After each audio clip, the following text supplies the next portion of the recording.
Hello friends, drama की starting में हम वैन निंग को देखते हैं जो कि स्कूटर से कहीं जा रही थी और वो अपने बारे में बता रही थी कि उसका नाम वैन निंग है। जब वो 8 साल की थी तब उसको एक फॉर्चून टेलर ने बोला था तो वो 18 की हो जाएगी तो फिर वो एक एम्परर में टर्न हो जाएगी। तो मेरी लाइफ बहुत ज्यादा डिफिकल्टी के साथ गुजरी और हम देखते हैं कि वो यहाँ पर फूड डिलीवरी का काम कर रही होती है। वो एक शॉप पे जाती है और वहाँ से अपना ऑर्डर पिक करके निकल जाती है स्कूटर पे। अगले सीन में हम हाओ येंजुओ को देखते हैं जो कि यहाँ पर एक लेक के एज पे खड़ा होता है और वो याद करता है कि किस तरीके से डॉक्टर ने उससे बताया था कार एक्सीडेंट की वजह से आपको बहुत ज्यादा इंजरी हो गई है। और ये सब कुछ डॉक्टर उसके पेरेंट्स से बात कर रहे थे कि उसकी आंखें इस वजह से खराब हो गई हैं। और ये जानने के बाद तो यहाँ पर उसकी मॉम बहुत ज्यादा रो रही होती है और कहती है वो तो बस 19 का है, बस उसने कॉलेज जाना स्टार्ट ही करा है। और वो डॉक्टर के सामने बहुत ज्यादा बोल रही थी और यहाँ पर येंजाओ के डैड बोल रहे थे कि अगर आप मेरे बेटे की आंखें ठीक कर पाते हैं तो फिर हमारी फैमिली पूरी तरीके से इसका एक्सपेंस उठाने के लिए तैयार है। लेकिन डॉक्टर साफ साफ बोल देते हैं कि इसमें हम कुछ भी नहीं कर सकते और येंजाओ की मॉम बहुत ज्यादा बोलती है। प्रेजेंट में येंजाओ उसी लेक साइड पे खड़ा होता है और वो कह रहा होता है मैं ब्लाइंड हो चुका हूँ और इस लाइफ में मैं कभी भी किसी की भी चीज को नहीं देख पाऊंगा तो फिर जीने का पॉइंट ही क्या है। वही हम निंग को देखते हैं जो कि अपने स्कूटर से जा रही थी और तभी उसका स्पीड ब्रेकर पे स्कूटर अटक जाता है और वो गिरने वाली जैसी होती है। समहाउ वो खुद को कंट्रोल करती है लेकिन जब उसने साइड में देखा तभी उसकी नजर यहाँ पर येंजाओ पे पड़ती है। सोचती है क्या ये सही में यहाँ पर कूदने वाला है उस लेक में। मैं ये ऑर्डर टाइम से डिलीवर नहीं कर पाई तो फिर मुझे 200 युआन का यहाँ पर फाइन पड़ जाएगा। यही सोचते हुए वो आगे बढ़ जाती है लेकिन उसको नजर आता है कि येंजाओ उस लेक की तरफ हाथ बढ़ा रहा है। फिर वो तुरंत अपने स्कूटर पलटती है और आवाज देती है वहीं रुक जाओ और दौड़ी दौड़ी उसके पास जाती है। वो उसको पकड़ती है और कहती है क्या हो गया, अभी क्यों खुद को खत्म करने में इतनी ज्यादा जल्दी में हूँ। और फिर उसे खींच के अपने स्कूटर पे बैठा लेती है और कहती है पहले मैं अपना ऑर्डर दूंगी फिर तुम्हें समझाऊंगी। वो उसको हेलमेट पहनाती है और अपने साथ ले जाती है। हम देखते हैं कि यहाँ पर हाओ फैमिली की कार्स भी उनके पीछे पड़ गई थी क्योंकि वो लोग येंजाओ की लोकेशन को ट्रैक करने की कोशिश कर रहे थे और सब लोगों के बीच में ये बात फैल गई थी कि असल में येंजाओ को किसी लड़की ने हॉस्टेज बना लिया है। और ये दोनों यहाँ पर स्कूटर पे जा रहे होते हैं मस्त। के बाद निंग अपना ऑर्डर डिलीवर कर देती है। तो सारे हाओ फैमिली के वर्कर्स भी उसी लोकेशन पे पहुंच जाते हैं और फिर वो बेवकूफ कार से उतर के दौड़ के उनका पीछा करने लग जाते हैं। उसके बाद निंग कार बाइक से उतर जाती है और उससे कहती है कि हाँ मैंने अपने सारे ऑर्डर डिलीवर कर लिए, अब हम बात करते हैं। फिर वो उससे सवाल करती है कि आखिरकार तुम्हारे दिमाग में चल क्या रहा था जो तुम उस रिवर में जंप करने वाले थे। इस पर वो यहाँ पे खुद को यंग मास्टर कह के एड्रेस करता है और कहता है कि मैं स्विमिंग करने के लिए जाना चाहता था। इस पर यहाँ पर निंग उसको एकदम हैरानी से देखती है और उससे पूछती है सीरियसली स्विमिंग करने के लिए। और फिर यहाँ पर वो उसकी तरफ अपना हाथ बढ़ाने लग जाता है और उससे कहता है कि इस चीज से तुम्हें कोई भी मतलब नहीं होना चाहिए। वो देख तो पा नहीं रहा था और निंग उससे बचती फिर रही थी। यहाँ पर उसका पैर फिसलने वाला था लेकिन निंग उसको संभाल लेती है। उसके आगे अपने हाथ चेक करती है और चुटकी भी बजाती है और उससे कहती तुम्हें नजर नहीं आता। और येंजाओ यहाँ पर ये बात सुनकर अच्छा फील नहीं करता और उससे कहता मुझे टच मत करो। और फिर वो यहाँ पर याद करते हैं कि किस तरीके से वो उसका स्कूटर एकदम से रुक गया था तो वो कोई स्पीड ब्रेकर नहीं था बल्कि वो स्टिक थी जिससे ब्लाइंड पीपल वॉक करते हैं। वो कहती है कि अच्छा वो तुम्हारी थी और वो उससे कहती है मुझे माफ करना, मेरा ऐसा कोई इरादा नहीं था और मैं तुम्हें एक नई खरीद के दे दूंगी। और यहाँ पर वो उसके लिए ब्लाइंड पीपल वाली केन को सर्च करने लग जाती है ऑनलाइन। कहती है मैं तुम्हें खाना भी दे दूंगी लेकिन वो कहता है इसकी कोई जरूरत नहीं है, मैं यंग मास्टर हूँ, किसी का भी कुछ भी दिया हुआ नहीं खा लेता हूँ। और फिर वो चलने लग जाता है और निंग उससे कहती है ये तुम क्या कर रहे हो। और फिर वो एक पोल से जाके टकरा जाता है और निंग उसको संभालती है। यहाँ पर वो खाना ऑर्डर कर देती है और कहती है कि खाना आ जाएगा, अगर तुम्हें नहीं खाना तो फिर मैं तुम्हें मूवी की ट्रीट दे देती हूँ। ये सुनकर वो उससे सवाल करता है ये क्या कहा तुमने। तो फिर वो कहती है कि मूवी दिखा लाऊंगी मैं तुमको, इस तरीके से बैठे रहना तुम्हारे लिए काफी ज्यादा बोरिंग हो सकता है। येंजाओ के दिमाग में चल रहा था कि ये वुमेन तो मुझे ह्यूमिलिएट कर रही है। और फिर वो उससे सवाल करता है तुम एक ब्लाइंड पर्सन को मूवी दिखाने के लिए लेकर जा रही हो। इस पर वो उससे कहती है तो फिर क्या फर्क पड़ता है, आंखें एक लौती सेंस तो इंसानों के पास में होती नहीं है, और भी तो सेंसेस होते हैं ना, सुन सकते हो तो फिर मूवी देखने में तुम्हें अच्छा ही लगेगा। और फिर यहाँ पर वो उसे ले जाने लग जाती है लेकिन वो उससे कहता है हट जाओ मेरे पास से, मैंने बोला मैं तुम्हारे साथ मूवी देखने के लिए चलूंगा। लेकिन वो उसे खींचती है और कहती है कि चलो मेरे साथ चुप करके। नेक्स्ट हम देखते हैं यहाँ पर वो उसको मूवी दिखाने के लिए ले आई थी और वो बहुत ज्यादा एंजॉय भी कर रही थी उसके साथ में। पॉपकॉर्न वो उसको ऑफर करती है लेकिन वो उसको यहाँ पर नहीं लेता और वो बहुत ज्यादा खुश रही होती है। और यहाँ पर वो उससे कहता है तुम इतना ज्यादा क्यों हंस रही हो। तो फिर वो उससे बताती है कि ये बहुत ज्यादा फनी सीन्स हैं इसमें। उसके बाद हम देखते हैं जब मूवी खत्म होने के बाद ये लोग बाहर आते हैं तो फिर इन्हें एक ऐसा बच्चा मिलता है जो कि डेफ और म्यूट है। इंजाओ को भी इस बारे में पता चल जाता है और निंग उसको यहाँ पर साइन लैंग्वेज में बता देती है कि उसे वॉशरूम किस जगह पे मिलेगा। ये लोग आगे बढ़ते हैं और निंग यहाँ पर लड़खड़ा के गिर जाती है और उसका पैर थोड़ा सा ट्विस्ट हो जाता है। इंजाओ उससे पूछता है कि अरे अब क्या हो गया। तो मैं सवाल करती है तुमने अभी पॉपकॉर्न क्यों नहीं खाए थे। फिर वो उससे कहती है नहीं, तुमने कोक पी थी, मैंने दो कोक पिया अकेले, और अब मुझे वॉशरूम जाने की जरूरत है, मेरी एंकल भी ट्विस्ट हो रही है और इसमें बहुत ज्यादा दर्द हो रहा है। तो वो उससे कहता है तुम तमीज से क्यों नहीं चलती हो। तो फिर वो कहती है मैं तुम्हारी सेफ्टी के लिए मेक श्योर कर रही थी। और फिर वो आसपास देखती है और उसकी नजर एक क्रचेस पे जाती है। यहाँ पर वो लड़खड़ाते हुए उस लड़की के पास जाती है, इसके पास में वो क्रचेस रखे हुए थे, और इससे पूछती है कि मैं आपका ये क्रच कुछ टाइम के लिए बोरो कर सकती हूँ, मेरी एंकल ट्विस्ट हो गई है और मुझे अभी बहुत ज्यादा जरूरी रेस्टरूम यूज करने के लिए जाना है। फिर वो लड़की भी उससे कह देती है कि हाँ ठीक है तुम जाओ, मैं थकी हुई हूँ तो फिर यहीं पर वेट कर लूंगी तुम्हारा। वो भी यहाँ पर क्रचेस लेती है और फिर यहाँ पे येनजाओ का हाथ पकड़कर उसके साथ में चल देती है। और यहाँ पर येनजाओ सोच रहा था ये मैं ब्लाइंड हूँ और ये मूवी मुझे पूरे टाइम समझाती रही, म्यूट लोगों से यहाँ पर ये बात करके उन्हें डायरेक्शन दिखा रही है। और एक यहाँ पर अपाहिज लड़की से क्रचेस भी लेकर ले जा रही है। ये लड़की तो बहुत ज्यादा डिफरेंट है। इसके बाद हम देखते हैं यहाँ पर निंग येनजाओ को उसकी वो ब्लाइंड पर्सन वाली स्टिक हैंड ओवर कर देती है और कहती है तुम्हारी ये केन आ गई है, मैं फूड डिलीवरी का काम करने के लिए जा रही हूँ। कहाँ जा रहे हो, क्या मैं तुम्हें ड्रॉप कर दूँ। तो वो उससे कहता है कि नहीं इसकी कोई जरूरत नहीं है, कोई मुझे पिक करने के लिए आ रहा है। यहाँ वो उससे पूछती है तुम श्योर हो तुम्हें नहीं जाना।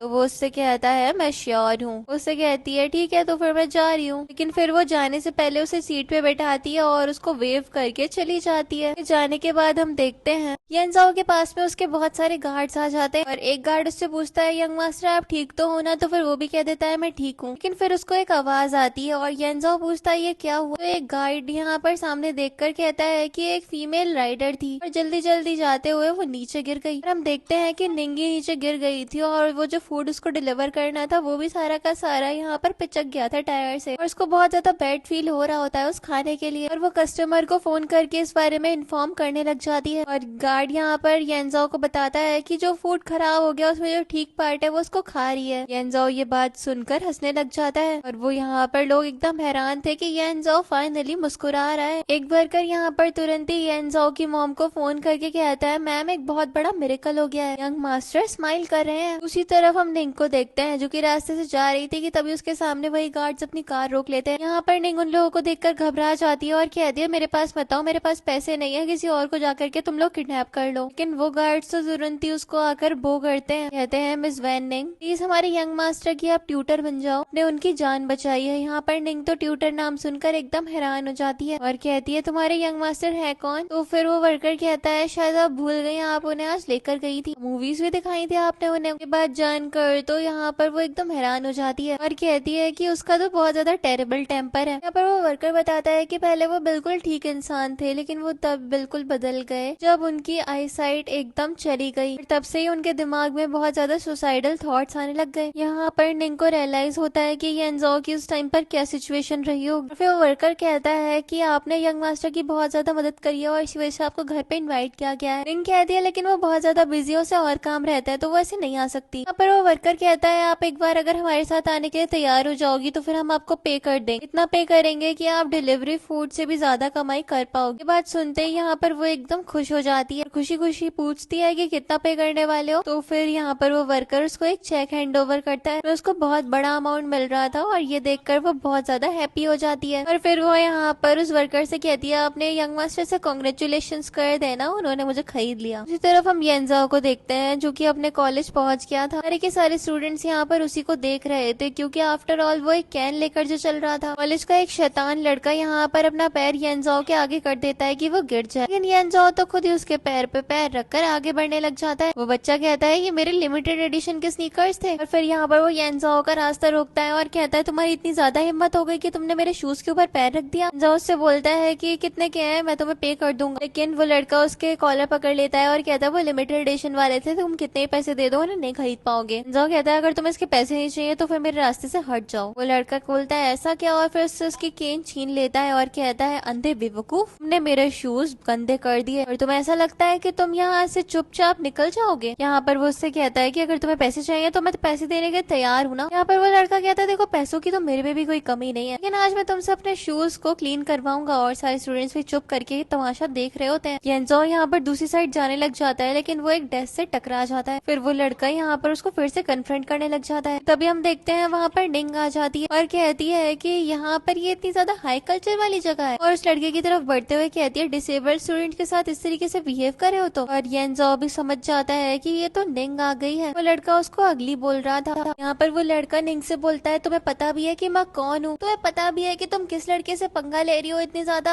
आफत में आके। निंग कहती है कि मुझे नहीं पता तुम कौन हो, लेकिन मेरा नाम वैनिंग है और मुझे जानना भी नहीं है। और तीसरी बात ये, तुम्हारा शूज गंदा है तो फिर उसको वाइप करके साफ किया जा सकता है, लेकिन अगर किसी का हार्ट ब्रोक हो गया तो फिर बहुत ज्यादा प्रॉब्लम हो जाएगी। मैं दिख रहा है ना कि इसे कुछ भी नजर नहीं आता और इसने ये सब कुछ जानबूझकर नहीं करा है और तुम जबरदस्ती इसके साथ में पंगा ले रहे हो। तुम सिर्फ और सिर्फ एक शेमलेस इंसान हो जिसको बिल्कुल भी इस तरीके से बिहेव नहीं करना चाहिए, लेकिन तब भी तुम अपनी लिमिट्स को क्रॉस कर रहे हो। यहाँ पर वो लड़का निंग के ऊपर गुस्सा करके उसको हिट करने वाला था, लेकिन हम देखते हैं कि येनजो उस लड़के का हाथ पकड़ लेता है। उसका हाथ बहुत ज्यादा कस के पकड़ लिया था। येनजो कहता है कि लड़कियों को बुली करना तुम्हारे स्किल्स है। इस पर यहाँ पे वो लड़का अपना हाथ पहले पीछे लेता है और कहता है तुम अंधे बेवकूफ हो और ये बदसूरत लड़की, दोनों एक दूसरे के लिए एकदम परफेक्ट मैच हो। यहाँ पर वो लड़की अपना फोन निकालती है और कहती है कि देखो मैंने अपने सारे के सारे फोन में रिकॉर्डिंग कर ली किस तरीके से तुम अपने क्लासमेट को बुली कर रहे थे। लड़का तो एकदम हैरान हो जाता है और वो निंग से उसका फोन छीनने लग जाता है, लेकिन वो कहती है कि अब मुझे पता है कि तुम्हारे एकेडमिक करियर पर इस सबसे कितना ज्यादा फर्क पड़ने वाला है। वो लड़का भी निंग से घबरा जाता है और निंग उससे कहती है अब तो अपने फैमिली कनेक्शंस का ख्याल आ रहा होगा ना तुम्हें। उससे कहता है कि तुम्हें इससे कोई फर्क नहीं पड़ना चाहिए और निंग उससे कहती है अगर मैंने ये वीडियो ऑनलाइन पोस्ट कर दी तो फिर लोग तुम्हें बहुत ज्यादा क्रिटिसाइज करेंगे, फिर तो तुम्हें पता ही है ना कि आगे जाके क्या होने वाला है। इतना ज्यादा बैकलैश फेस करोगे कि पूरे का पूरा फैमिली बिजनेस भी कोलैप्स कर जाएगा, तो फिर अभी की अभी तुम इससे माफी मांगनी पड़ेगी। इस पर वो लड़का कहता है तुम चाहती हो कि मैं माफी मांगू, जबरदस्ती का अपना लक मत आजमाओ। यहाँ पर वो अपना फोन दिखा देती है उसको। फोन देखकर लड़का भी घबरा जाता है और येनजो से सॉरी बोल देता है। फिर यहाँ पर निंग उससे कहती चलो निकलो और वो लड़का अपने दोस्तों के साथ में चला जाता है। इसके बाद यहाँ पर निंग येनजो को उसकी केन हैंड ओवर कर देती है। येनजो निंग से पूछता है तुम यहाँ पर क्या कर रही हो। निंग यहाँ पर उस वर्कर की बात याद करती है जहाँ पर उस वर्कर ने निंग को बताया था यंग मास्टर हमें कभी भी अपने आप को फॉलो नहीं करने देते, कभी भी यंग मास्टर को पता लगने मत देना कि आप स्पेसिफिकली उनको कंपनी करने के लिए भेजी गई हो, नहीं तो मुझे डर है कि एंड में आकर वो आपको रिजेक्ट कर देंगे। प्रेजेंट में निंग वही सारी बात याद करती है और फिर वो येनजो से कह देती है कि वो भी यहाँ पे पढ़ाई करने के लिए आई है। येनजो कहता है तुम भी इस यूनिवर्सिटी में हो, मैंने तुम्हें पहले तो यहाँ नहीं देखा। यहाँ पर कहती है क्योंकि हाँ शुरू में तुमने शायद मुझे ध्यान ही नहीं करा होगा, मैं तो रोज ही तुम्हारे सामने आके खड़ी हो जाया करती थी, लेकिन तब भी तुम मुझे नहीं देख पाए। येनजो भी यहाँ पर उसकी ये बात सुनकर थोड़ा हेजिटेंट हो जाता है और फिर निंग यहाँ पर उसके साथ वाली सीट पे जाके बैठ जाती है और फिर यहाँ पे वो बैठकर उसको निहारने लग जाती है और सोचती है अभी मुझे जाके रियलाइज हुआ ये तो दिखने में अच्छा है, कितनी ज्यादा दुख की बात है, इसको दिखाई नहीं देता। जो यहाँ पर निंग से कहता है तुम मुझे ऐसे घूर क्यों रही हो। निंग तो ये बात सुनकर एकदम ही घबरा जाती है और चेक करने लग जाती है इसको दिखता नहीं है क्या। फिर वो उससे सवाल करती तुम्हें तो कुछ नजर ही नहीं आता। वो भी उससे मना कर देता है, ऐसे सवाल कर दिया तो फिर तुम्हें इस बारे में कैसे पता। तो वो उससे कहता है तुम्हारी सांसों को फील कर पा रहा हूँ, एकदम मेरी तरफ आ रही है। यहाँ पर निंग कहती है वाह तुम तो कमाल के हो, तुम तो लोगों को देख यहाँ पर उनकी सांसों को महसूस करके पता कर लेते हो कि आखिरकार वो लोग कहाँ देख रहे हैं। ये तो बहुत ज्यादा अमेजिंग बात है।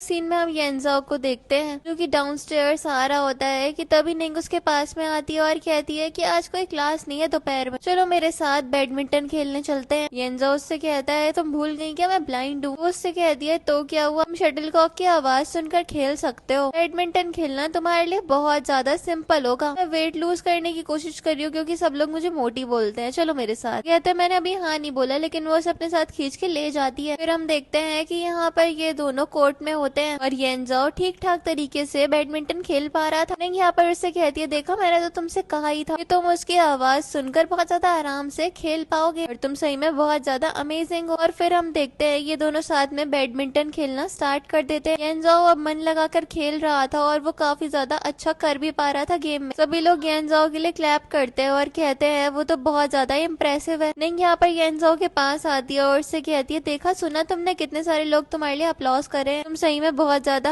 ऑसम हो और क्या तुम अभी भी अनहैप्पी हो। यहाँ पर वो उससे पूछता है क्या तुम सीरियस हो, तो फिर वो कहती है ऑफ कोर्स। यहाँ पर हम देखते हैं कि येनजो के घर का वर्कर भी मौजूद था और वो फोन करके उसकी मॉम को इस बारे में इन्फॉर्म कर रहा था। ये सब कुछ देखकर वो भी इमोशनल हो गया था। हमें दिखाया जाता है कि निंग येनजो का बहुत ज्यादा अच्छे से साथ देती है हर जगह पर। येनजो के भी रिफ्लेक्स आग बहुत ज्यादा स्ट्रॉन्ग हो गए थे और वो ब्लाइंड होते हुए भी काफी कुछ कर पा रहा था जो कि नॉर्मल लोग भी बहुत ज्यादा मुश्किल से कर पाए, जैसे कि चॉपस्टिक से मक्खी करना। निंग के साथ की वजह से यहाँ पे येनजाओ कई चीजों में काफी ज्यादा बेटर होता जा रहा था। एक दिन हम देखते हैं येनजाओ बैठा होता है और निंग उसकी आंखों पे हाथ रखती है और कहती है बताओ कि कौन हूँ मैं। फिर येनजाओ उसका हाथ हटाता है और कहता है निंग तुम एक ब्लाइंड पर्सन को ब्लाइंड फोल्ड करके आखिरकार साबित क्या करना चाहती हो। मुझे लगता है ये तो बहुत ज्यादा अननेसेसरी है। ये बात निंग येनजाओ के पास में आकर बैठ जाती है और उसको एक ड्रिंक ऑफर करती है और कहती है मैंने नोटिस किया है कि तुम काफी ज्यादा शार्प हो। अगर तुम देख भी नहीं पाते लेकिन तुम्हारी इंट्यूशन तो बहुत ज्यादा शार्प है नॉर्मल इंसान से भी। कोई भी तुम्हारा आसानी से बेवकूफ नहीं बना सकता है। यहाँ पर कुछ लोग और गेम भी खेल रहे थे और येनजाओ कहता है मैं तुम्हारे लिए शुक्रगुजार हूँ, तुम्हारी नहीं होती तो फिर मैं ये नहीं कर पाता। कहती है अरे ऐसी बात ही मत करो। जो लोग बास्केटबॉल से खेल रहे थे उनकी बॉल इनको आकर के लगने वाली थी लेकिन येनजाओ उसे बचा लेता है। निंग यहाँ पर येनजाओ को बहुत ज्यादा क्लोज होकर देखने लग जाती है। दोनों लड़के यहाँ पर निंग और येनजाओ को देखकर बातें बनाने लग जाते हैं। ये वो अंधा लड़का है और ये वो बदसूरत लड़की है, क्या ये एक दूसरे को डेट कर रहे हैं। सही भी बात है, ऐसी लड़की को तो कोई ब्लाइंड लड़का ही डेट कर सकता है। येनजाओ यहाँ पर उस सोडे का कैन उन लड़कों के ऊपर फेंक देता है और वो लड़के भी यहाँ पर उससे घबरा करके चले जाते हैं। वो निंग को संभालता है और उससे पूछता है तुम ठीक तो हो ना, उन लोगों की बकवास सुनने की तुम्हें कोई भी जरूरत नहीं है, बहुत ज्यादा कमाल की हो। निंग कहती है जब सब लोग कहते हैं तो मैं सही में ही खराब दिखती हूँ। पर वो कहता है मैं ब्लाइंड हूँ तो फिर मुझे इस बारे में तो नहीं पता, मुझे पता है तो सिर्फ और सिर्फ गुड और इविल का, और मुझे लगता है कि तुम तो बिल्कुल वंडरफुल और बहुत ज्यादा अच्छी हो। और निंग भी उसकी बात सुनकर स्माइल करती है और कहती है मुझे भी लगता है मैं बहुत ज्यादा अच्छी हूँ। एस्थेटिक्स की बात आ जाए तो थोड़ा एम्बेरेसिंग हो जाता है, लोग भी वो बोलते हैं, वो उनका ओपिनियन है और हम इसमें कर भी कह सकते हैं। हाँ मैं मानती हूँ कि मैं इतनी सुंदर नहीं हूँ, लेकिन येनजाओ निंग से कहता है तुम सुंदर हो और निंग एकदम हैरान हो जाती है और उससे कहती है क्या कह रहे हो, तो वो उससे कहता है कुछ नहीं और फिर वो सोडा उठाकर पी लेता है। उससे कहती है तुम मेरा सोडा पी रहे हो, उससे सॉरी बोलता है लेकिन वो उससे कहती है चलो कोई बात नहीं मैं माइंड नहीं करी तुम पी लो। येनजाओ के दिमाग में चल रहा था मैंने उसका झूठा पी लिया, मतलब कि इनडायरेक्टली किस हो गया। उसके बाद निंग यहाँ पर येनजाओ से फैमिली के बारे में बात करने लग जाती है। कहती है कि तुम्हें खुद के ऊपर कभी भी गिव अप नहीं करना चाहिए। वो कहता है कि मैं कभी खुद के ऊपर गिव अप करूंगा भी नहीं। वो भी कहती है कि हाँ जब मैं तुम्हारे साथ नहीं होंगी तब भी तुम्हें हमेशा ऐसे ही पॉजिटिव रहना होगा। तो वो उससे पूछता है क्यों, तुम कहाँ पे जा रही हो। निंग यहाँ पर एकदम शांत हो जाती है और फिर येनजाओ से कहती है असल में मैं इस यूनिवर्सिटी की स्टूडेंट नहीं हूँ, मैं असल में एक हाई स्कूल की स्टूडेंट हूँ। येनजाओ उससे पूछता है ये क्या बोल रही हो तुम। वो यहाँ पर बताती है कि तुम्हारी मॉम ने मुझे मेरे लिए भेजा था किसी को कि वो मुझे ढूंढ ले, मुझे हायर करा था कि मैं तुम्हारी ट्विटर बन जाऊँ जिस तरीके से तुम अपनी लाइफ में दोबारा से अपना कॉन्फिडेंट गेन कर पाओ। यहाँ पर वो उससे पूछता है तो फिर अब क्या हुआ, तुम अब क्यों मेरे साथ नहीं रह रही हो। तो फिर वो कहती है कि बात असल में ये है मैं एक स्टडी प्रोग्राम के लिए कल अब्रॉड जा रही हूँ, मैंने इस हाई स्कूल से ड्रॉप आउट कर दिया तो फिर मैं उसकी ट्यूशन फी तो अब अफोर्ड कर नहीं सकती ना। मैं तुम्हारी फैमिली की बहुत ज्यादा ग्रेटफुल हूँ, इन्होंने इतना ज्यादा हाई फीस पे करके मुझे अब्रॉड भेजा। उससे पूछता है कि कहाँ पे है तुम्हारा वो अब्रॉड में प्रोग्राम, मैं भी तुम्हारे साथ चलूंगा। यहाँ पर वो उससे कहती है कि तुम तो हमेशा ही मुझे नीचा दिखाते थे, अब तुम दुखी क्यों हो रहे हो कि मैं जा रही हूँ। तो फिर उसे छेड़ने लग जाती है और उससे पूछती है कहीं ऐसा तो नहीं कि तुम मुझे मिस करोगे। उसका हाथ छोड़ देता है और कहता है कि नहीं मुझे कोई चिंता नहीं है, मुझे तुम्हारे जाने की चिंता हो रही है, मैं अंधा हूँ ना तो फिर मुझे दिक्कत होगी तुम्हारे बिना। तो फिर वो कहती है कि तुम्हारी फैमिली तो इतनी ज्यादा रिच है, तुम पैसे खर्च कर लो, तुम मेरे से भी ज्यादा अच्छा प्रोफेशनल अपने लिए हायर कर पाओगे। फिर हम देखते हैं निंग को एक कॉल आ जाती है।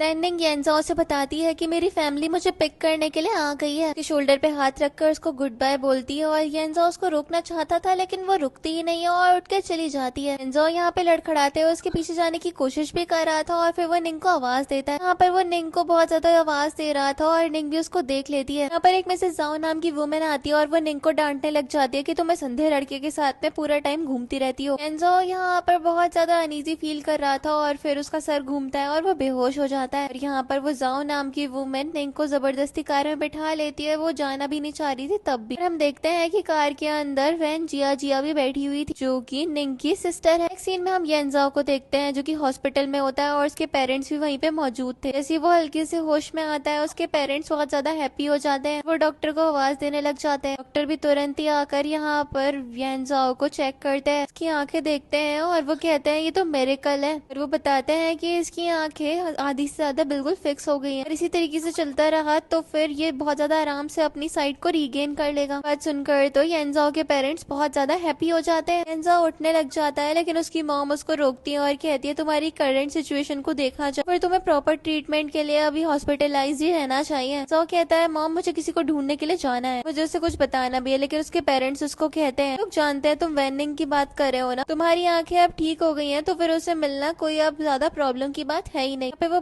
बताता है कि लेकिन निंग कल अब्रॉड जा रही है, लेकिन उसकी मॉम उससे कहती है कि अभी तुम्हारी आंखें ठीक होंगी तो तुम प्रॉपर ट्रीटमेंट करवाओ और फिर निंग से मिलने के लिए जाना। यहाँ पर वेंजाओ भी अपनी मॉम की बात मान लेता है और फिर अपना ट्रीटमेंट करवाने लग जाता है। अगला सीन हम निंग की फैमिली का देखते हैं, जहाँ पर निंग की स्टेप मॉम उसकी स्टेप सिस्टर को बहुत ज्यादा अच्छे से ट्रीट करती थी। दी अदर हैंड निंग जब खाना खाने की कोशिश भी करती थी तो फिर उसको सिर्फ और सिर्फ सब्जी खिलाई जाती थी। और निंग के डैड ये सब कुछ देखकर भी अनदेखा कर दिया करते थे। यहाँ पर निंग अपने मॉम डैड से बताती है कि वो अब्रॉड पढ़ने के लिए जा रही है और वो कल ही निकल जाएगी। ये बात सुनकर तो उसके पेरेंट्स एकदम हैरान हो जाते हैं कि मॉम उससे पूछती है कि आखिरकार अब्रॉड जाके पढ़ाई करने का मतलब क्या है। हमारे परिवार के पास में कोई पैसों का पेड़ उड़ नहीं लगा हुआ, हम तुम्हें पढ़ाई के पैसे नहीं दे पाएंगे। लेकिन वो कहती है मैं पार्ट टाइम काम कर रही थी और मैंने अच्छे खासे पैसे बचा लिए, आप लोगों को मेरे ऊपर खर्चा करने की जरूरत नहीं है। इस बार आप इस चीज के लिए मानो या ना मानो मैं जरूर जाऊंगी। ये बोलने के बाद वो वहाँ से उठ के चली जाती है। पीछे से स्टेप मॉम उससे कह रही थी इसकी इतनी हिम्मत हो। डैड बोलते हैं इसको जहाँ जाना है जाने दो, फिर ये हमसे पैसे नहीं ले रही तो फिर हमें भी ज्यादा फर्क नहीं पड़ना चाहिए, हम लोग आराम से बैठ के खाना खाते हैं। यहाँ पर ये बात रिवील होती है। स्टेप मॉम बोलती है हमें इसे अडॉप्ट ही नहीं करना चाहिए था, जब हमारी खुद की बेटी हो गई तो फिर हमें इसे वापस से ऑर्फनेज छोड़ के आ जाना चाहिए था। तभी हम देखते हैं यहाँ पर उनके दरवाजे पे कोई आता है। जिया की मॉम भी तुरंत ही जाके दरवाजा ओपन कर देती है।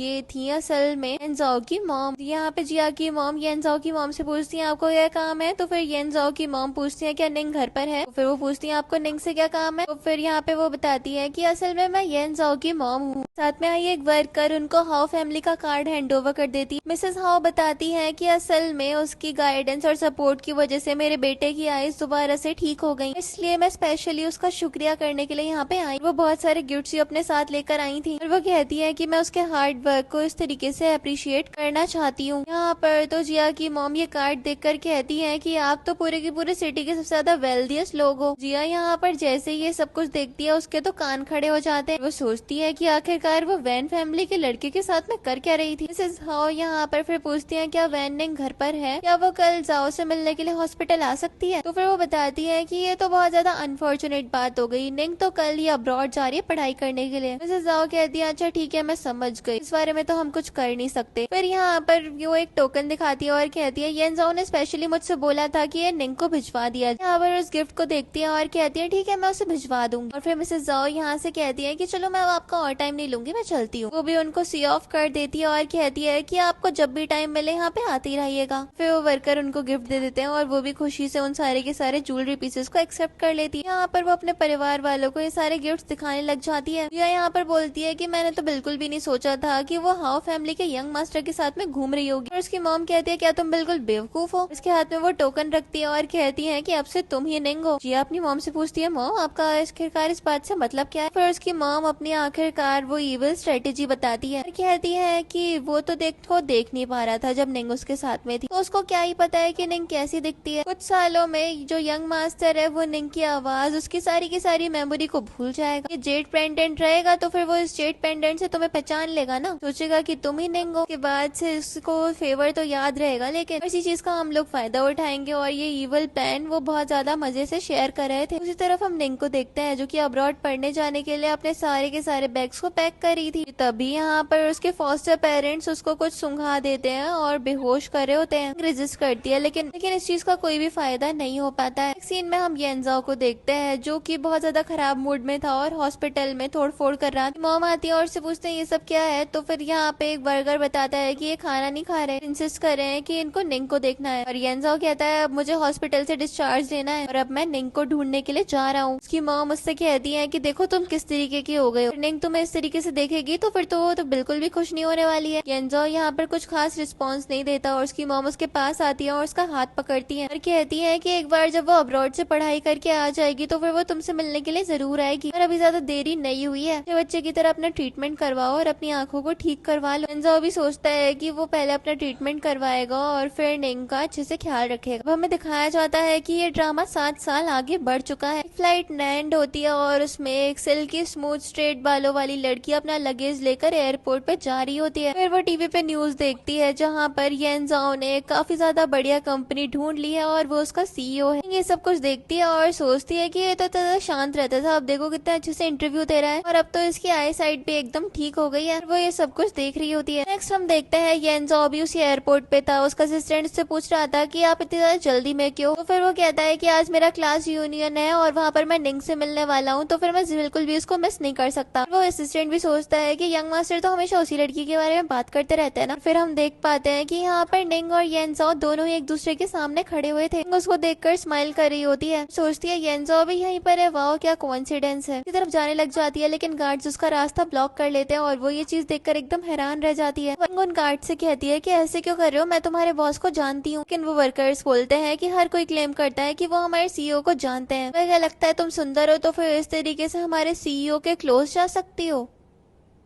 इस पर बहन को ग्रैंडपा से कहती है आप चिंता मत करिए, मैं डेफिनेटली अपनी सिस्टर का अच्छे से ख्याल रखूंगा। ग्रैंडपा यहाँ पर निंग से कहते हैं देखो मेरी तुमसे एक रिक्वेस्ट है, तुम अपना लास्ट नेम चेंज कर लो। निंग भी इसके लिए मान जाती है और वो उसका नाम बदलकर चेंज करके कह देते हैं गु शिन निंग। नेक्स्ट हम यहाँ पर निंग को देखते हैं जो कि डाउनस्टेयर्स आ रही होती है। तभी वो यहाँ पर जिया और येनजाओ को साथ में देख लेती है। येनजाओ यहाँ पर कह रहा था तुम तो पहले से बहुत ज्यादा बदल गई हो। वो उससे कहती है कि लोग बदलते हैं, आफ्टर ऑल ये तो बहुत ज्यादा येंजाओ का पार्ट है ना चेंज। येनजाओ तुम भी तो देखो कितने ज्यादा बदल गए हो। ये सब कुछ देखकर यहाँ पर स्माइल करी होती, पर येनजाओ कहता है मुझे तुम्हारी सारी बातें याद है, तुमने मुझसे कहा था कि हमेशा मुझे पॉजिटिव रहना चाहिए। और फिर यहाँ पर येनजाओ जिया से पूछता है कि तुम मेरे पास पहले वापस क्यों नहीं आए। तो फिर वो बताती है कि इन सालों में मैं पढ़ाई कर रही थी और पढ़ाई कंप्लीट करके मैं तुरंत तुम्हारे पास ही आ गई। जब मैं वापस आई थी तो फिर मैं अच्छे से सेटल डाउन नहीं कर पाई थी और तभी मेरी हिम्मत भी नहीं हुई तुम्हारे पास आने की। पर येनजाओ कहता है निंग देखो तुम्हें इस बारे में नहीं सोचना चाहिए, हमारा मेरे परिवार में हमेशा से एक स्पॉट बना रहेगा। और जिया के दिमाग में तो ये सुनते ही लड्डू फूटने लग जाते हैं कि वो एक बहुत ज्यादा अमीर फैमिली का पार्ट बन सकती है। ये सब कुछ दूर से देख रही थी और उसको सारी की सारी बात समझ में आ जाती है कि आखिरकार ये लोग क्या खिचड़ी पका रहे हैं। हम जिया और येनजाओ को साथ में देखते हैं और उन दोनों को एक दूसरे को किस करने से पहले ही निंग रोक लेती है। येनजाओ यहाँ पर रियल निंग को देखता है और पूछता है तुम यहाँ फिर से आ गई। यह अभी निंग को देखती है और येनजाओ से पूछती है ये कौन है। निंग यहाँ पर जिया से कहती है अगर तुम वैन निंग हो तो फिर तुम मुझे बताओ कि मैं कौन हूँ। जिया निंग को देखकर एकदम घबरा जाती है और सोचती है कि ये निंग है, तो इतनी ज्यादा भद्दी दिखती थी अब ये इतनी सुंदर कैसे हो गई। वो मन में सोच रही थी ये बात तो बिल्कुल इम्पॉसिबल जैसी है। और येनजाओ निंग से बोल रहा था मैं साहब क्या बोल रही हूँ, मुझे आपकी एक भी बात समझ में नहीं आ रही। निंग उससे कहती है येनजाओ मुझे पता है कि तुम्हारी आई साइट ना पहले बहुत ज्यादा खराब थी। येनजाओ कहता है देखो सीधा पॉइंट पे आओ क्या बात है। तो फिर निंग कहती है कि तुम मुझे पहचान नहीं पाए, तुम कहते थे कि तुम्हारा दिमाग मेरे से ज्यादा बेटर काम करता है। इस पर येनजाओ एकदम पूछता है कि तुम कौन हो। और फिर यहाँ पर वो जिया से सवाल करने लग जाता है कहीं तुम निंग होने को इम्पर्सनेट तो नहीं करी। पर वो एकदम ही इमोशनल ड्रामा करने लग जाती है और कहती है क्या तुम सब कुछ भूल गए। और वो जेड पेंडेंट दिखाने लग जाती है और कहती है कि ये तो तुम्हें याद ही होगा। येनजाओ को यहाँ पर निंग की आवाज बहुत ज्यादा जानी पहचानी लग रही थी। लेकिन तभी हम देखते हैं वहाँ पर बिनगुए आ जाती है और निंग को उसके नए नाम से पुकारती है और उससे सवाल करती है कि तुम क्या कर रही हो, बहुत ज्यादा टाइम लगा दिया और ग्रैंडपा तुम्हारी फिक्र करते हुए रोने लग गए। निंग कहती है मैं अभी आ रही हूँ और बिनगुए वहाँ से मुंह सड़ा के चली जाती है। और हम देखते हैं कि येनजाओ एकदम हैरानी से उससे सवाल करता है कि तुम्हारा सरनेम तो वैन ने है ही नहीं, फिर तुम आखिरकार कैसे क्लेम कर सकती हो कि तुम वैन निंग हो। यहाँ पर येनजाओ को निंग कुछ बताती है लेकिन वो उसको एक मारती है और निकल जाती है। और जिया यहाँ पर उसको संभालती है और कहती है तुम ठीक तो हो ना। येनजाओ भी उसको देखकर स्माइल करता है। नेक्स्ट हम देखते हैं यहाँ पर निंग बिनगुए के पास गई थी और बिनगुए यहाँ पर निंग के सामने बोल रही थी ग्रैंडपा के साथ मैं पूरे के पूरे 20 साल से हूँ और हम दोनों का बॉन्ड बहुत ज्यादा अच्छा है। निंग यहाँ पर सोच रही थी कितनी ज्यादा दोगली है, ग्रैंडपा के सामने इतनी ज्यादा अच्छी बन के दिखा रही थी और अब देखो मेरे सामने कैसे मुझसे बात कर रही है। निंग यहाँ पर कहती ज्यादा टेंशन मत लो, ग्रैंडपा तुम्हें कहीं नहीं छोड़ रहे हो। और ये बोलकर वो आगे बढ़ जाती है। और पीछे से हम देखते हैं बिनगुए को जो बोल रही थी कि यहाँ पर गु फैमिली में जो कुछ भी बिलोंग करता है वो सब मेरा है, वो तो मैं किसी भी हाल में लेकर ही रहूंगी। उसी तरफ हम निंग को देखते हैं जो कि लिंचुआन के साथ में कार में। लिंचुआन यहाँ पर निंग को बताता है कि वैन फैमिली दूसरे नेबरहुड में मूव कर गई थी। निंग ये सब कुछ देख रही थी कि आखिरकार अब उसकी फॉस्टर फैमिली कहाँ पर रह रही है। तभी उसकी नजर यहाँ पर येनजुआन और जिया पे जाती है। यहाँ पर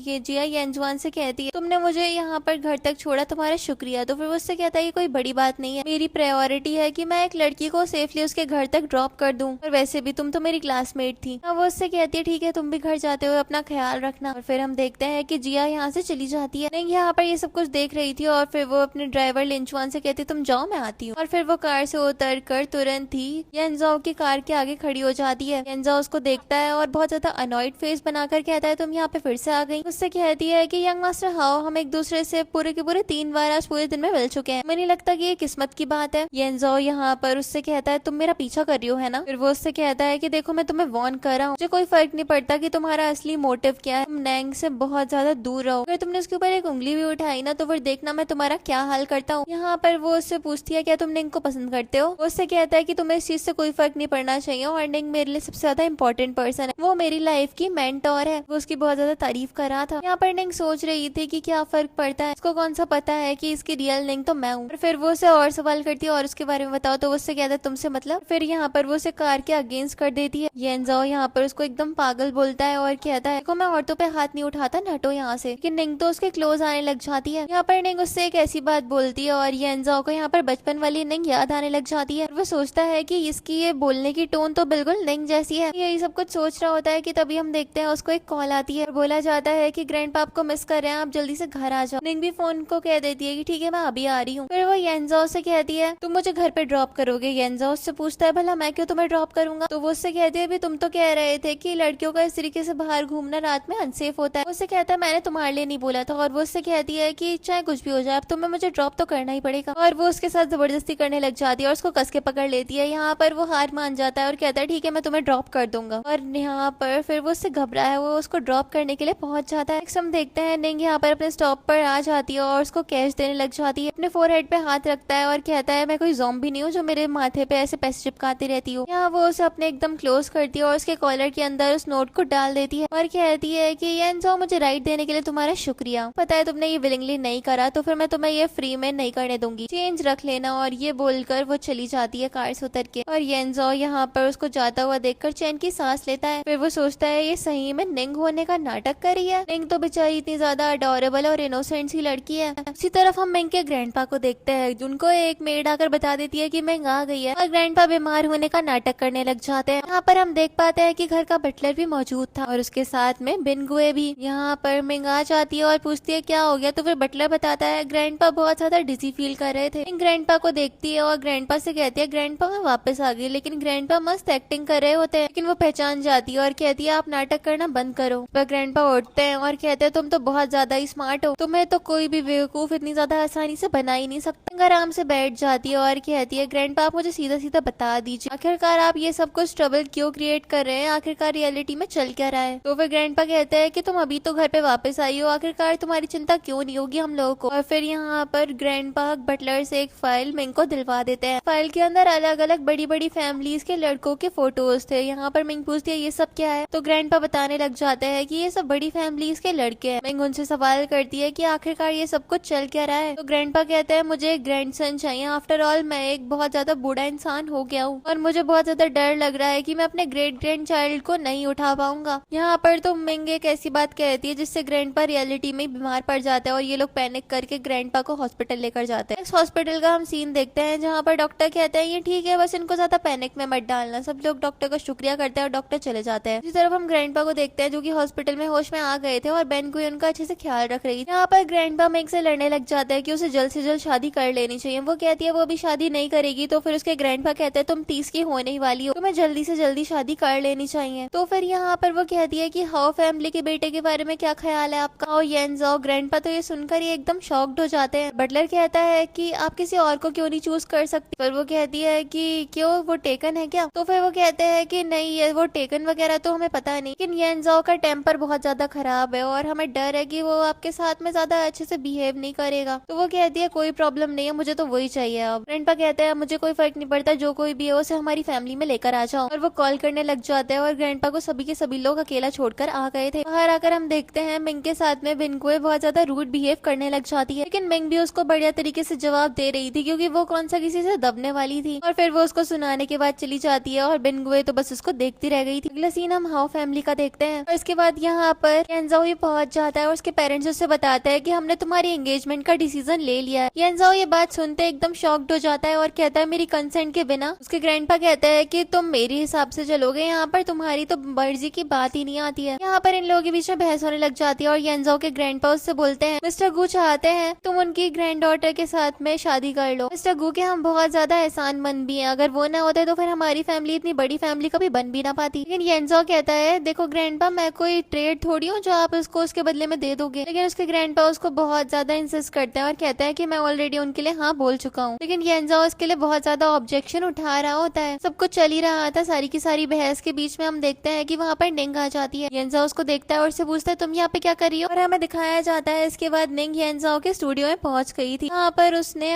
अपनी और निंग की बहुत सारी पिक्चर्स ड्रॉ कर रखी थी, लेकिन एक में भी निंग का चेहरा थोड़ा ठीक से नजर नहीं आ रहा था। एक पेंटिंग भी बनाई थी जिसमें सिर्फ शक्ल ही गायब थी। उसको देखने ही वाली थी कि तभी येंजाओ आकर उसको रोक देता है। निंग उससे सवाल करती है सारे के सारे तुमने ड्रॉ करे हैं। वो उसको देखता है और कहता है सर्टेनली। उससे कहती है कि मैंने कभी भी एक्सपेक्ट नहीं किया था कि तुम इतने ज्यादा एरोगेंट बिजनेसमैन, इतने ज्यादा टैलेंटेड भी हो सकते हो। आखिरकार तुम्हारे पास में टाइम कहाँ मिलता है ड्राइंग वगैरह करने का। तो फिर वो कहता है कि जब भी मैं दिखता हूँ तो फिर मैं कर लेता हूँ। फिर वो निंग के साथ में अपने बिताए हुए मोमेंट्स को याद करने लग जाता है और वो निंग के लिए अपनी फीलिंग्स यहाँ पर असली वाले निंग को भी बता रहा था। वो उससे कह रहा था कि पता नहीं क्यों तुम मेरे पीछे हाथ धो के पड़ गई हो। तो फिर वो उसकी चिन पकड़ती है और कहती है वो चीज तुम्हें जल्द ही समझ में आ जाएगी। लेकिन वो उससे कहता था क्या तुम्हारा दिमाग बिल्कुल खराब हो गया, आखिरकार तुम मुझसे क्यों शादी करना चाहती है, मैं ऑलरेडी टेकन हूँ। तो वो उससे कहती है 3 महीने दे दो मुझे, 3 महीने बाद तुम्हें खुद समझ में आ जाएगा कि आखिरकार मैं इतना ज्यादा क्यों चाहती हूँ। उससे इसके पीछे का रीजन डालता है। तो वो उससे कहती है कि मेरे ग्रैंडपा मुझे बहुत ज्यादा प्रेशर डाल रहे हैं कि मैं शादी कर लूं और उनकी तबीयत भी ठीक नहीं है, उनका स्ट्रेस भी हैंडल हो जाएगा और मैं उनके सारे के सारे एक्सपेक्टेशंस को भी मीट कर लूंगा। पर वो कहता है कि अगर इतनी सी बात है तो फिर तुमने इसके लिए मुझे क्यों चूज किया। वो उससे कहती है क्योंकि मुझे तुम्हारे कैरेक्टर के ऊपर मुझे पूरा यकीन है और तुम मेरे लिए बहुत ज्यादा अच्छे मैच रहोगे, इसलिए तुम मुझे अप्रूवल दे दो। और अगर दोनों की दोनों हमारी फैमिली भी एक दूसरे से मिल गई तो फिर हम बहुत ज्यादा बढ़िया बिजनेस भी बना सकते हैं। 3 महीने की बात है, फिर तुम अपने रास्ते चले जाना। यहाँ पर वो तो उससे कह देता है कि देखो फालतू में दिन में सपने देखना बंद कर दो, मैंने जो बोला मेरी बात में मैं कायम रहूंगा। वो उससे कह दिया अच्छा ठीक है तो फिर तुम सोच लो कि क्या ही करना है। तो लेकिन वो उसको रोक लेता है, कहता है मेरी पेंटिंग्स ना वापस रख के जाओ। और वो उसको यहाँ पर छेड़ने लग जाती है और कहती है इन पेंटिंग्स में ऐसा है भी क्या। और वो उसको चेयर के अगेंस्ट कर देती है। वो उससे कहता है तुम एक लड़की हो, शर्म नहीं आती लड़की होते हुए ऐसे करने। उससे कहती है नहीं, सुंदर लड़के देखकर मैं अपनी सारी की सारी शर्म भूल देती हूँ। और फिर वो उसकी पेंटिंग्स लेकर उसको बाय बोल के चली जाती है। और वो पीछे से सोचने लग गया था कि आखिरकार ये मेरे पीछे पड़ी क्यों। नेक्स्ट हम देखते हैं यहाँ पर निंग येंजाओ की बनाई हुई पेंटिंग्स को देख रही थी, स्केचेस को। तभी उसका असिस्टेंट आ जाता है। वो उससे यहाँ पर उसके आगे के प्लान के बारे में पूछने लग जाता है। और निंग भी यहाँ पर कहती है वो बस मुझे पहचान नहीं पा रहा, लेकिन जो उसकी मेमोरीज है वो एकदम इंटैक्ट है। 3 महीने है मेरे पास में, हो सकता है कि मैं उसे खुद से रिकॉग्नाइज करवा सकूं। नेक्स्ट सीन हम वेडिंग सीन का देखते हैं, जहाँ पर निंग ने पूरी की पूरी शादी की तैयारियां कर रखी थी और वो वेडिंग ड्रेस में खड़ी होती। इनको ये बोल रही थी कि अब तो शादी को सिर्फ और सिर्फ 3 मिनट बचे हैं, तुम्हारा ग्रूम अभी तक यहाँ पर आया ही नहीं है। मुझे तो लगता है कि वो आने भी नहीं वाला है। मुझे लगता है कि तुम्हें अब अपने फॉल्स होप्स को एकदम छोड़ देना चाहिए। सब लोग सवाल करने लग जाते हैं कि आखिरकार ये सब कुछ चल क्या रहा है। ब्राइड पहले से आके खड़ी हुई है और ग्रूम का कुछ अता पता ही नहीं है। ये सब कुछ देखने के बाद लोग निंग का बुरी तरीके से मजाक उड़ाने लग जाते हैं। ये सब के सब बिनगुए के दोस्त ही थे। बिनगुए से कह रही थी कि तुम रिच फैमिली में आ भी गई, लेकिन देखो तुम्हारी कितनी ज्यादा बेइज्जती हो रही है। यहाँ पर निंग बिनगुए से कहती है कि मैं तुम्हें अच्छे से जानती हूँ, कहीं ये सब की रीजन तुम ही तो नहीं हो। दूसरी तरफ हम येंजाओ को देखते हैं जो कि आराम से बैठकर स्मोक कर रहा था कि तभी उसके पास से बिनगुए आ गई थी, लेकिन वो उसको अवॉइड कर देता है। पर बिनगुए उससे कहती है कि प्रेजेंट में कि आखिरकार मैं उसे क्यों ही पसंद करूंगी, उसके जैसे तो 36 लड़के मेरे आसपास घूमते रहते हैं। वो जाकर के बैठ जाती है और लोग फिर से उसको सुनाना स्टार्ट कर देते हैं। लेकिन तभी अनाउंसमेंट होती है कि देखो ग्रूम आ गया। चीज देखकर तो बिनगुए भी एकदम हैरान रह गई थी। फिर हमें दिखाया जाता है कि येंजाओ रियलिटी में वहाँ पर पहुंच गया अपने पेरेंट्स के साथ में। बिनगुए की शक्ल तो एकदम देखने वाली हो गई थी कि आखिरकार ये आ कैसे गया यहाँ पे। येंजाओ भी यहाँ पे निंग के साइड में आकर खड़ा हो जाता है और कहता है बस इस चीज को कंसीडर करना, मैं तुम्हारे ग्रैंडपा के फेवर को रीपे कर रहा हूँ और ये सब कुछ एक बार खत्म हो जाएगा तो फिर मुझसे कोई उम्मीद भी मत रखना। भी उससे कहती है कि चलो बढ़िया है, अब तुम ना मुझे किस करके सेरेमनी कंप्लीट कर दो। ये बात जानकर तो वो एकदम हैरान हो जाता है। उसको पकड़ती है और कहती है तुम नाटक कर ही रहे हो तो फिर तुम्हें बिल्कुल अच्छे से इस नाटक को करना चाहिए। पर येंजाओ भी इसकी तरफ आगे बढ़ता है, लेकिन वो खुद ही आगे आकर उसको किस कर देती है और येंजाओ तो एकदम शॉक्ड रह गया था ये सब कुछ देखने के बाद। सभी लोग उनके लिए क्लैप करते हैं और बटलर सबके वीडियो भी रिकॉर्ड कर रहा था। येंजाओ यहाँ पर निंग से कहता है तुमने ये सब कुछ जानबूझ के किया ना। तो वो उससे कहती है अगर ये वैन निंग की तरफ से होता तो फिर तो तुम्हें कोई प्रॉब्लम नहीं होती ना। और फिर वो उसको टीज करने लग जाती है, लेकिन वो उसका हाथ हटा देता है कि मॉम यहाँ पर ये सब कुछ देख रही रही थी और कह रही थी ज्यादा ना तुम ड्रामे मत करो, निंग के साथ में तुम्हें अच्छे से बिहेव करना चाहिए, एक अच्छे हस्बैंड की तरह तुम बिहेव करो। यहाँ पर येंजो अपनी मॉम से बोलता है आपकी बात मैं समझ रहा हूँ। बिनगुए भी ये सब कुछ देख रही थी और वह निंग से बहुत ज्यादा जल रही थी। जैसे इस फैमिली में आई है इसने तो सब कुछ टेक ओवर करने की कोशिश कर लिया, जो कुछ भी मेरा है। यहाँ पर वो गुस्से से जाने लग जाती है, लेकिन हम देखते हैं निंग उसको रोकती है और कहती है लगता है तुम कुछ भूल गई, और अपने फोन में एक वीडियो दिखाने लग जाती है। यहाँ पर बिनगुए ने कहा था कि अगर येंजाओ तुमसे शादी करने के लिए आ गया ना तो मैं पूरे शहर में रोल रोल करूंगी। मना करती है, इस पर वो कहती है देखो अपने बातों की पक्की रहो। थोड़ी बहुत कहा सुनी होती है और फिर बिनगुए पूरे शहर में रोल रोल करने के लिए चली जाती है। इसके बाद हम देखते हैं यहाँ पर बुरी हालत में बिनगुए एक फोन करती है और कहती है ग्रैंडपा मुझे पता है कि वो मुझे पसंद नहीं करती, लेकिन वो मेरे साथ इतना बुरा भी नहीं कर सकती है। ग्रैंडपा उससे कहते हैं कि तुम लोग अब बहुत ज्यादा अच्छे से ग्रोन अप और तुम्हें एक दूसरे को अच्छे से समझना चाहिए, ये छोटी मोटी बातों के लिए मुझे फोन मत क्या करो। वो कुछ दिन पहले यहाँ पर आई है, उसे नहीं पता कि कैसे लोगों के साथ ट्रीट किया जाता है। और हम देखते हैं कि यहाँ पर तो बिनगुए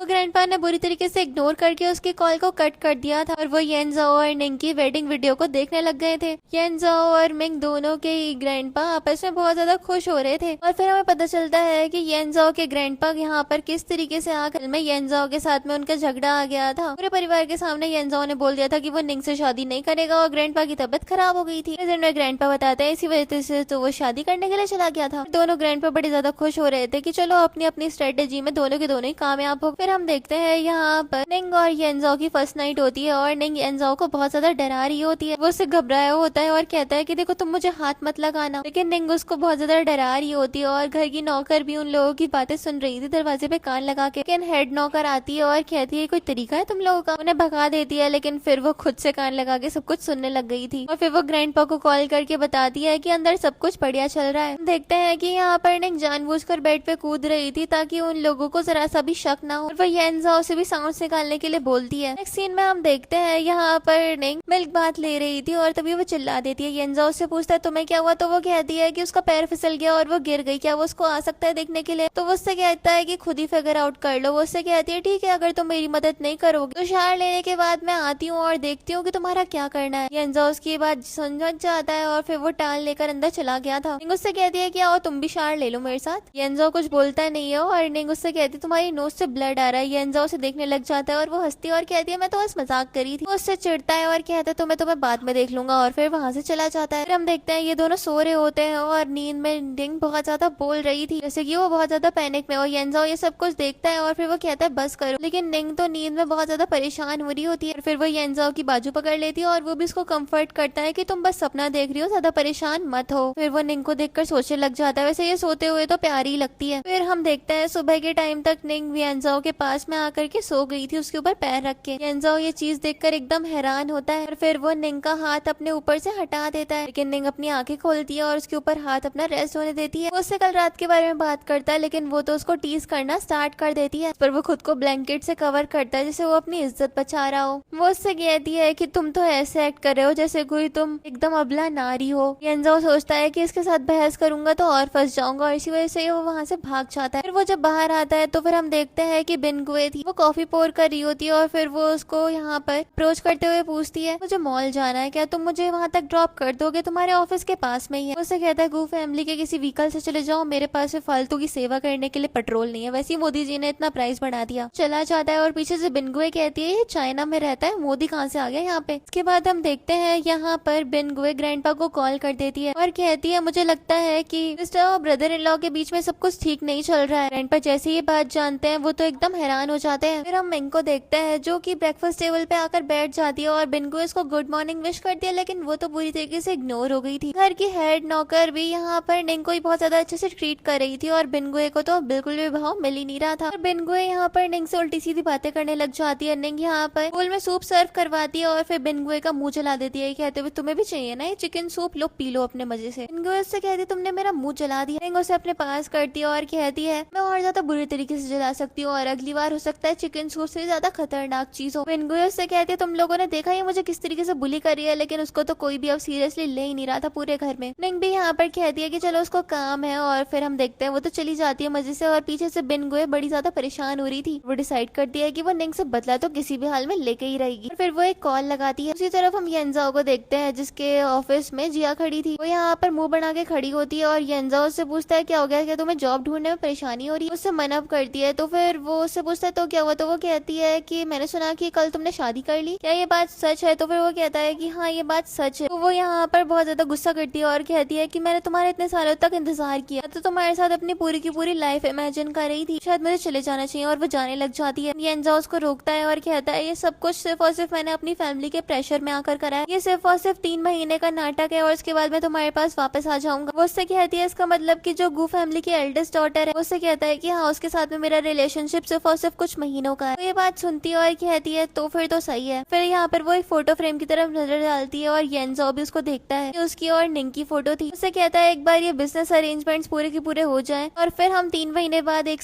दूसरे के साथ ही रहेंगे। इस पर जिया भी उससे कहती है ठीक है मैं तुमसे 3 महीने बाद आकर मिलती हूँ, और ये बोलकर वो चली जाती है। और यहाँ पर येंजो पीछे से सोच रहा था निंग का जो एटीट्यूड है वो पहले से काफी ज्यादा बदल गया है। दूसरी तरफ हम जिया को देखते हैं जो कि सोच रही थी 3 महीने बाद वो तो लग्जूरियस लाइफ जीने वाली है। अभी हम देखते हैं येंजो के ऑफिस में असली वाली निंग आ जाती है। अभी के सभी एम्प्लॉयज उसको देखकर बात करने लग जाते हैं, ये कौन है, ये तो बड़ी ज्यादा सुंदर। जिया भी उसको पहचान लेती है और कहती है कि आखिरकार ये हाउ ग्रुप में कर क्या रही है। फिर वो तुरंत ही उसके सामने जाती है। निंग उससे पूछती है कुछ काम है मुझसे। फिर जिया उससे पूछती है कि क्या तुम्हारा एक मोमेंट में ले सकती हूँ, तो वो भी मान जाती है। और फिर जिया निंग को अपने साथ लेकर चली गई थी, इस जगह पर लेकर आ गई थी जहाँ पर सिक्योरिटी कैमरास भी नहीं थे। और फिर यहाँ पर वो उससे कहती है अपना असली रंग दिखाओ। तो फिर यहाँ पर निंग कहती है क्या कर रही हो तुम, ये मैं यहाँ से चले जाना चाहिए। यहाँ पर जिया निंग से बोलती है, पर निंग उससे कहती है क्यों, तुम्हें डर लग रहा है कि येंजो को तुम्हारी रियलिटी के बारे में पता चल जाएगा मेरी प्यारी बहन जिया जिया। और उन दोनों ही लड़कियों के बीच में बहुत ज्यादा बहस होने लग जाती है। यहाँ पर हम देखते हैं कि येंजो रास्ते से गुजर रहा था और जिया इस अपॉर्चुनिटी का फायदा उठाकर खुद को गिराने वाली थी, लेकिन निंग उसको गिरने ही नहीं देती और कहती है कि सी ड्रामा मैं भी बहुत ज्यादा देखती हूँ। यहाँ पर येंजो और उसका असिस्टेंट भी ये सब कुछ देखते हैं और सोचते हैं खेल रही हैं, दोनों खेलने देते हैं। फिर वो दोनों आगे बढ़ जाते हैं। फिर हम देखते हैं कि निंग जानबूझ के जिया को गिरा देती है और कहती है कि अब तुम गिर जाओ आराम से, मुझे कोई प्रॉब्लम नहीं है। यहाँ पर येंजो को आवाज देती है, लेकिन निंग कहती है कि वो तो ऑलरेडी जा चुका है। लेकिन फिर जिया को गुस्सा आता है और वो जानबूझकर निंग को गिरा देती है और उसके हाथ में चोट लग जाती है और वो जोर से चिल्लाती है। येंजो भी तुरंत ही पहुंच जाता है और वो निंग को संभालता है। पूछता है तुम यहाँ पर क्या कर रही हो। जिया यहाँ पर येंजो से कहती है इसने पहले मुझे धक्का दिया था। और फिर निंग एकदम अच्छी बनने लग जाती है और कहती है असल में मैं तो मिस वैन को समझा रही थी कि हम दोनों का जो रिलेशनशिप है वो सिर्फ और सिर्फ एक बिजनेस अरेंजमेंट है, हम लोगों के बीच में कुछ भी नहीं हुआ। लेकिन लगता है कि ये मेरे ऊपर यकीन ही नहीं करती और बहुत ज्यादा रेज दिखा रही है। इट्स ओके, मैं मिस वैन निंग को बिल्कुल भी इस तरीके से यहाँ पर ब्लेम नहीं करूंगी। तो येंजो यहाँ पर जिया से कहता है कि निंग तुम्हें ऐसा नहीं करना चाहिए था। और फिर वो असली वाली निंग को उठाकर वहाँ से ले जाता है और पीछे से असिस्टेंट भी उससे कहता है तुम्हें ऐसे नहीं करना चाहिए। नेक्स्ट हम देखते हैं येंजो यहाँ पर निंग को बाथरूम में लेकर आ गया था ताकि उसकी जो चोट थी वो साफ कर सके। यहाँ पर वो उससे बोल रही थी तुमने उसके सामने मेरी साइड ली, तो वो कहता है मैं हमेशा सही की साइड लूंगा। यहाँ पर दोनों के बीच में टेंशन क्रिएट हो जाती है। लेकिन फिर हम देखते हैं असिस्टेंट भी आ जाता है और येंजो उसको एक ऑर्डर देता है और फिर वो भी चला गया था। देन येंजो यहाँ पर निंग को उठा लेता है और यहाँ पर वो उसको फिर से टीज करने लग गई थी हमेशा की तरह। फिर चले जाते हैं दोनों। येंजो निंग को कार में बैठा देता है और कार में बैठने के बाद भी यहाँ पर वो उसके साथ में बहुत ज्यादा फ्लर्ट कर रही थी और वो अपनी इज्जत बचा रहा था। फिर हम देखते हैं येंजो कार में आकर बैठ जाता है, लेकिन वो अपनी शर्ट से टैग निकालना भूल गया था। निंग उसके पास आती है और उसका टैग निकालने लग जाती है। जिया जिया उनको दूर से देख रही थी, निंग भी ये नोटिस कर लेती और फिर उसके और ज्यादा क्लोज आ जाती ताकि वो और अच्छे से देख पाए। हम देखते हैं जब ये लोग घर पहुंचते हैं तो फिर सारा का सारा परिवार इनको विजिट करने के लिए आया हुआ था। निंग कहती है येंजो मेरा बहुत ज्यादा अच्छे से ख्याल रखता है और उसकी गर्दन पे मार्क भी बाकी के फैमिली मेंबर्स नोटिस कर पाते हैं। सभी लोग यहाँ पर येंजो और निंग के लिए काफी ज्यादा हैप्पी होते हैं और फिर वहाँ से चल देते हैं। इसके बाद हम देखते हैं दोनों के बीच में बात होती है और निंग कहती है देखा मैं कितनी ज्यादा होशियार हूँ, मुझे सब पता रहता है। फिर असिस्टेंट आता है और यहाँ पर निंग येंजो को एक डॉल देकर चली जाती है। नेक्स्ट हम निंग को देखते हैं जो कि अपने गार्ड्स के साथ में अपनी फॉस्टर फैमिली पहुंच गई थी। फॉस्टर मॉम उसके साथ में बैड बिहेव करती है। पहले तो वो नाटक करती है कि मॉम डैड आप मुझे भूल गए, और फिर वो